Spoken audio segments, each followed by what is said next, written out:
Every single year, aspirants lose easy marks on the constitutional timeline simply because the labels start to sound identical. This chart breaks down the weight of the current syllabus. Between the years 1773 and 1928, there is a massive density of testable material, averaging 10 to 15 questions across CDS, NDA, and UPSC prelims. Rajapita Cheli Char Char Char, Crown Aya Kasavapur, Morley-Montagu Simon Nehru Tayar. This breakdown organizes a century and a half of history into 3 distinct visual eras: company rule, crown rule, and the era of concessions.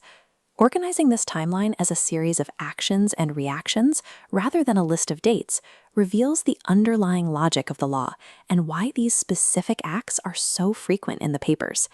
The first era spans 1773 to 1853. You can track the lead administrators using the acronym HCBC: Hastings, Cornwallis, Bentinck, and Canning.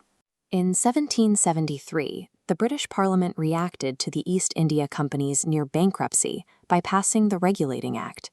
It centralized authority under Warren Hastings in Bengal and established the first Supreme Court here in Calcutta. By 1784, the Pitt's India Act separated the company's functions. The Court of Directors kept the commercial trade, but a new Board of Control took over political management, marking the first time the British government claimed direct political control over company territory. The 1813 Charter Act then stripped the company of its general trade monopoly, except for tea and trade with China. 20 years later, the 1833 Act went further, making William Bentinck the first Governor-General of India and ending the company's commercial activities entirely. The 1853 Charter Act ended this phase by introducing open competition for the civil services, shifting recruitment from patronage to merit. Over these 80 years, the British government systematically dismantled a private corporation's autonomy, turning a trading entity into a purely administrative arm of the state. The 1857 Mutiny ended the company's tenure. In 1858, the British passed the Government of India Act, transferring all power directly to the Crown and moving ultimate decision-making to the Palace of Westminster. The Governor-General was renamed the Viceroy.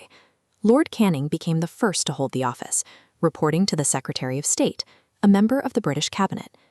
The Council Acts of 1861 and 1892 followed, introducing the portfolio system, the ancestor of modern ministries, and the first experiments with indirect elections. These moves were designed to offer the appearance of Indian representation in councils, a calculated strategy to stabilize the country and prevent a second rebellion. The 1909 Morley-Minto reforms brought 3 shifts: Satyendra Prasad Sinha's appointment, more Indian members, and separate Muslim electorates. The 1919 Montagu-Chelmsford Act added bicameralism, direct elections, and a public service commission. Crucially, it introduced Dyarchy, splitting provincial governance in 2. By the late 1920s, the Indian response became more organized.